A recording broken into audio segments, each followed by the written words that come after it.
असम के ग्वालपाड़ा जिले में एक नदी के किनारे लक्ष्मीनंदन साहूकार रहता था। घर में पत्नी व एक बच्ची सरुमा के सिवा कोई न था। परंतु भाग्य पर किसका बस चला है। 3 दिन के बुखार में ही सरुमा की मां के प्राण जाते रहे। लक्ष्मीनंदन ने सरुमा को बहुत समझाया, परंतु बच्ची दिन रात मां के लिए रोती रहती। लक्ष्मीनंदन के चाचा ने उपाय सुझाया, क्यों न तुम दूसरा ब्याह कर लो, बच्ची को माँ भी मिल जाएगी, तुम्हारा घर भी संवर जाएगा। साहूकार ने सोच विचार कर दूसरे विवाह का फैसला कर लिया। सरुमा की सौतेली माता का स्वभाव अच्छा न था। साहूकार को राजा के काम से कुछ महीने के लिए बाहर जाना पड़ा। उसके घर से निकलते ही माँ ने सरुमा के हाथ में मछली पकड़ने की टोकरी थमाकर कहा, चल अच्छी अच्छी खवाई मछलियाँ पकड़ कर ला।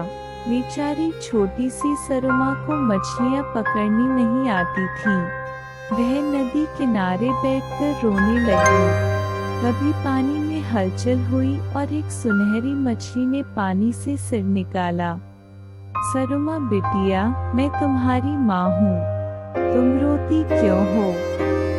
उसकी बात सुनकर मछली ने उसे खाने को भोजन दिया और उसकी टोकरी मछलियों से भर दी। विमाता को पता लगा तो उसने सरुमा का नदी पर जाना बंद करवा दिया। एक दिन चिलचिलाती धूप में उससे बोली, चलो सारे बाग को पानी दो। भूखी प्यासी सरुमा पेड़ के नीचे बैठी रो रही थी। उसकी मरी हुई माँ एक तोते के रूप में आई। उसने सरुमा को मीठे मीठे फल खाने को दिए और रोज आने को कहा। विमाता तो सरुमा को भोजन देती नहीं थी। सरुमा रोज पेड़ के नीचे बैठ जाती और तोता उसे मीठे मीठे फल खिलाता। सौतेली माँ ने यह बात सुनी तो वह पेड़ ही कटवा दिया। सरुमा का बाग में जाना भी बंद हो गया। फिर उसकी माँ एक गाय के रूप में आने लगी। सौतेली माँ ने देखा कि सरुमा तो दिन रात मोटी हो रही है। उसने पता लगाया कि एक गाय रोज सरुमा को अपना दूध पिलाती है। सौतेली माँ ने गाय को मारने की कोशिश की, परंतु गाय उसे ही सींग मारकर भाग गई। वह गुस्से से आग बबूला हो गई। सरुमा पर कड़ी नजर रखी जाने लगी। कुछ दिन बाद उसने देखा कि सरुमा घर के पिछवाड़े खेती में से टमाटर तोड़कर खाती है। उसने वह पौधा बेरहमी से उखाड़ दिया। सरुमा को एक कमरे में बंद कर दिया। भोली भाली सरुमा को उसने पीने के लिए पानी तक न दिया। सरुमा की माँ ने एक चूहे का रूप धारण किया। उस अंधेरे कमरे में वह सरुमा के सामने जा पहुंची। आंखों में आंसू भरकर बोली, सरुमा मत रो, मैं आई हूँ, तेरे लिए भुने कराई अनाज का मिश्रण लाई हूँ।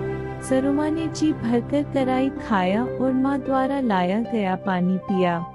बंद कमरे में भी सरुमा फल फूल रही है। यह देखकर सौतेली माँ ने उसे जान से मारने का निश्चय कर लिया।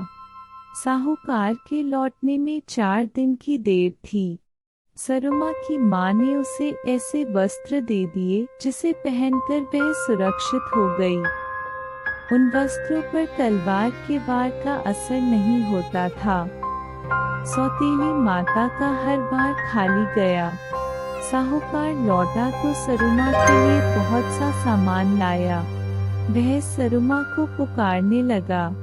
तभी कमरे में से आवाज आई, अगर सरुमा के प्राण बचाना चाहो तो नई माँ को धक्के देकर निकालो। लक्ष्मीनंदन ने सरुमा से सारी पिछली बातें सुनी तो उसे पत्नी पर बड़ा गुस्सा आया। ज्यों ही वह बाजार से लौटी तो लक्ष्मीनंदन ने उसे घर में घुसने नहीं दिया। वह रोती कलपति अपनी माँ के घर लौट गई। सरुमा अपने पिता के साथ सुख से रहने लगी। उस दिन के बाद माँ की आत्मा फिर